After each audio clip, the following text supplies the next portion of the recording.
As the 1980s and 1990s horror slasher era neared its end, a movie studio was on the brink of introducing a new villain and inadvertently bidding farewell to the iconic horror characters. According to scriptwriter Peter Atkins, a former colleague of his contacted him to inquire if he would be interested in writing a movie of an evil genie.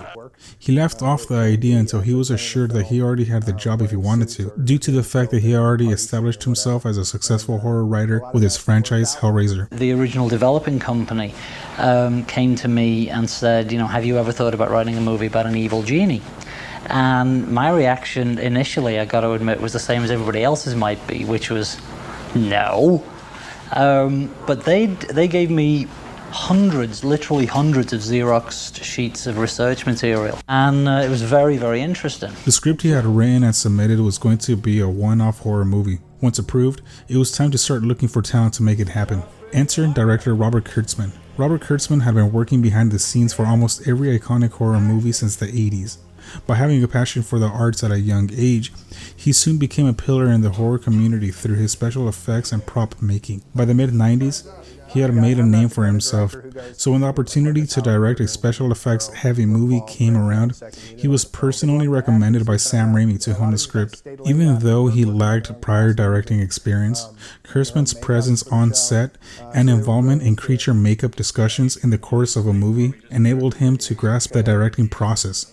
Once he was signed on to direct, Kurtzman began calling his friends from the industry to see if they wanted to be a part of Wishmaster. It was never intended to be, but having Kurtzman as director allowed access to an all-star cast. Robert Englund, Kane Hodder, and Tony Todd are the most well-known. However, more actors from various horror franchises also answered the calling card and took roles in the movie. It was a sad moment knowing that basically this was something. Wishmaster was released in theaters on September 19, 1997 and opened third in the box office behind In-N-Out and The Game. The movie has a runtime of 90 minutes. In genre, it falls under horror and fantasy, and the movie carries a rated R for horror, violence, and gore, and for language. With a budget of around $5 million, it opened with $6 million on its opening weekend. By the final theatrical run, it brought in a total of $15.7 million. It currently has a 5.8 out of 10 on IMDb, and on Rotten Tomatoes, the critic score is at 25% with the audience score at 39%.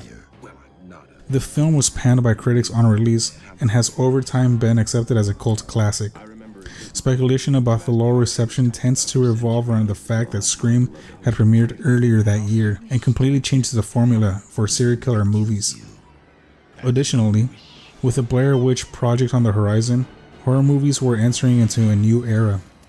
Because of the horror actors chosen for the movie, to some it is now considered a poignant farewell to their era of horror cinema, thus solidifying it as a cult classic for some fans. The film did end up spawning 3 more sequels to less favorable reviews, with the only returning actor being Andrew Devoff only for the second film. But whatever you do, ready to play? Don't make a wish. Tammy Lauren Vasquez was born November 16, 1968 in San Diego, California. In Wishmaster, she plays Alexandra, a gemologist that unfortunately releases the djinn into our world. Prior to Wishmaster, she had roles in Chains of Gold in 91 and Radioland Murders in 94. After Wishmaster, she starred in Mad City and Honeymoon, both released in 97. Andrew Daniel Devoff was born July 2, 1955 in San Tomé and Anzoátegui, Venezuela. Andrew plays the entity of the djinn in both its normal form as well as its human disguise of Nathaniel Demarest. Prior to Wishmaster's September release, he starred in Touch Me in June and Air Force One in July of the same year. After Wishmaster, he went on to star in Crossfire and Captured, both released in 99. Plays it that way as well.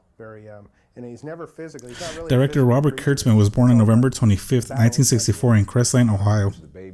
As stated in the intro, Kurtzman has a passion for special effects and is the K in the award-winning K&B effects.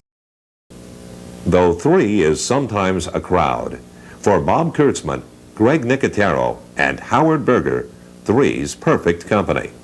By combining their diverse talents in the special effects field, they formed the K&B Effects Group. This has allowed them to be their own bosses. So in addition to making monsters, They also have the opportunity to have fun as well. It was really quite. This is where Kurtzman began to connect with a lot of titans in the industry.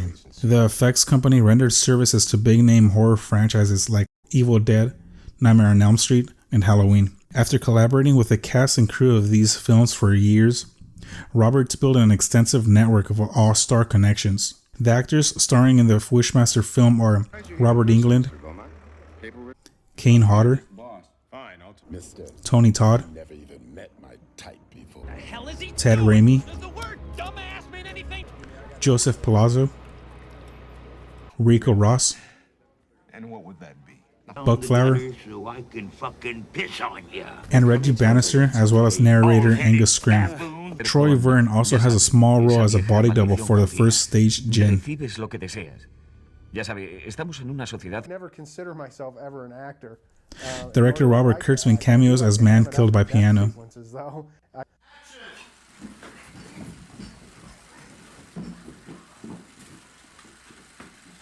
And head, and 1 1,000, 2 1,000, 3 1,000.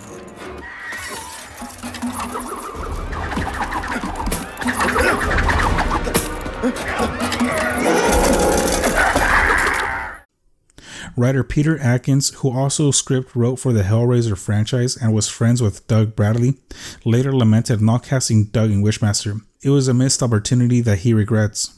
Additionally, many sources claim that Tom Savini has a cameo as a man in the pharmacy. However, director Robert Kurtzman has stated that he is not in the movie and is instead mistaken by an extra on set. You got cameos by Freddy Krueger himself, Jason Voorhees, Kane Hodder, legendary special effects master Tom Savini, who you might also recognize as Sex Machine in From Dusk Till Dawn, or more importantly, Morgan Le Fay and George So that's a Romero. line that was said in a movie. After the pharmacist kicks him out, who was played by Reggie Bannister. from Yeah, Phantasm. yep. So, you know, Yeah. and then Tom Savini is also in that Yes, scene. yeah. When Reggie Bannister's on the ground, Yeah. he's the one right here. He's dressed exactly like he is in From Dusk Till okay. Dawn. So, Okay. yeah. So then the next wish happened. Wishmaster was cool though because it had Andrew Divoff, Tammy Loren, Tom Savini was in it, yes, and No. no, And, I'm sorry. Oh, and what? Wishmaster. No, he's not. He's not. No. Okay, I'm sorry. No, people mistake this guy that looks like Tom Is that what it was? in the pharmacy scene. I had Yes. some guy ask me that the Yeah. other day, and I said no, he's not in that.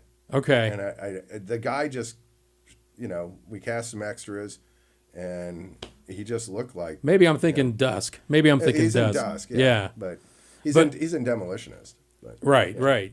The second day of shooting, we were shooting that whole opening, that pharmacy sequence with Buck Flower and Reggie Bannister, and everybody thinks Tom Savini's in it, but he is not in it. Just some guy, an extra, looked like Tom Savini. Anyway, I got a phone call from Russ Markowitz, our line producer, who said,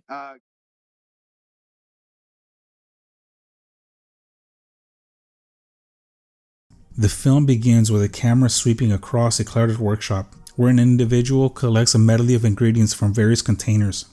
Simultaneously, the opening credits tease us with the names of renowned horror movie icons. The end product of this concoction is revealed to be a forged gemstone.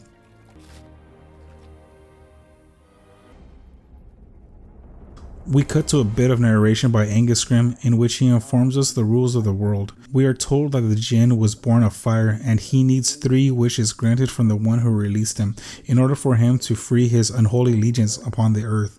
Once more, the scene transitions now to an exterior shot of a palace in Persia. Inside, the king expresses his wish to be astonished with wonders as a second wish. Chaos ensues in which we see the party guests begin to transform into monstrous beings. As the people are facing their fate, the king is encouraged to wish it away by the genie. The sorcerer from the opening credits intervenes just in the nick of time, and with a gemstone he forged, he captures the jinn, imprisoning it within. We time jump to the future where we are introduced to Raymond Beaumont, who is overseeing the delivery of a statue for his collection. Just as the crate was being brought down, the drunk crane operator accidentally releases the hitch and the sculpture comes crashing down, killing Tad Raimi's character, Ed Finney. The dock workers rush in to help, and as they're cleaning the debris, a man finds the red gemstone and pockets it. After exchanging a few hands, the stone ends up at Regal Auctioneers, where our protagonist Alexandra works at. She begins analyzing it, and during the cleaning process, she accidentally wakes the jinn. However, due to the awakening, she sees something microscopically wrong with it and decides to run more tests. She drops off the stone at her friend's lab in order for him to analyze. Later that evening, the fire opal explodes, injuring Josh in the process. The Jinn offers Josh to relieve him from his suffering, and Josh agrees, leading to the first wish being granted. Sensing that something is wrong, Alex rushes to the lab and runs into a police presence where Josh is being zipped up into a body bag. Here we meet Lieutenant Nathanson, who calms Alex down and takes her information. At the same time, we follow a homeless man as he starts having an argument with a pharmacist. As the argument nears its end, the homeless man hurls a barrage of curses in which the Wishmaster overhears him. He asks him if he means all those curses and which one he wants to come true. Hey, should only get cancer. Should only get cancer and die. That's your wish.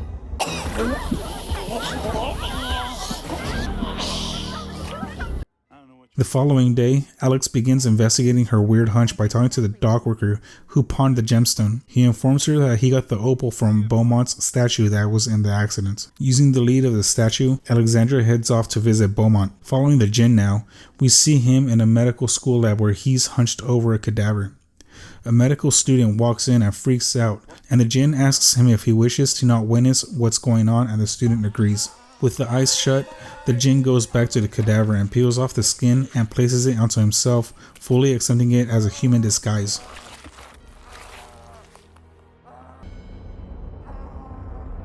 At Beaumont tells her that his knowledge is limited and instead he mainly focuses on collecting objects. Due to his limitations, he recommends a professor that can answer her questions further. Alex follows up on that recommendation and we meet Professor Wendy Derleth, who drops expositional lore on us. She explains who and what the genie are in mythology, including everything the narrator went over in the opening scene. We switch back to the Jinn where he's out shopping for something more modern to blend in. At checkout, he squeezes a wish out of the cashier who wishes to be beautiful forever. Pleasure doing business with you. He now blends in with everyone else and takes on the name of Nathaniel Demarest. Nathaniel meets with Lieutenant Nathanson that was present at Josh's lab and tries to extract Alexandra's information. However, throughout the entire interaction, the lieutenant seems to be distracted. Nathaniel inquires about it, and Nathan tells him that the man being interrogated is guilty, but has always gotten away with it and wishes to legally put him down for good.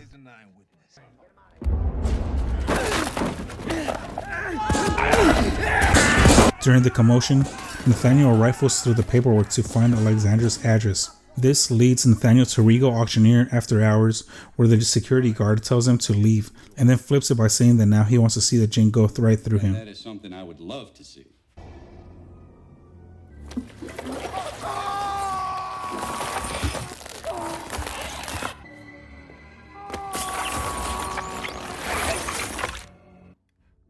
Now that he's gained access, he starts talking to Nick to get Alex's address. He continues the quest by giving Nick a freebie, then seals a deal with $1 million.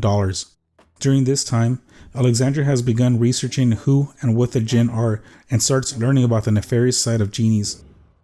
The next day, the Jinn begins collecting the souls of the individuals, charging the stone in the process.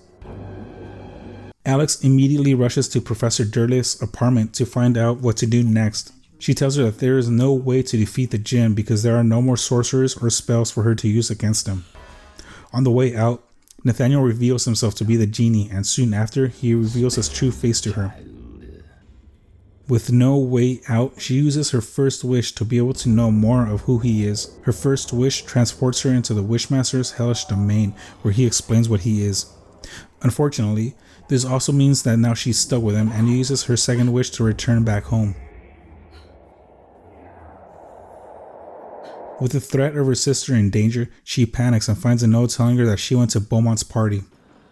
She rushes to the estate where Nathaniel follows her and is blocked by entering by Johnny Valentine. After a back and forth, Nathaniel asks him if he's tired of being a doorman and if he would like to escape.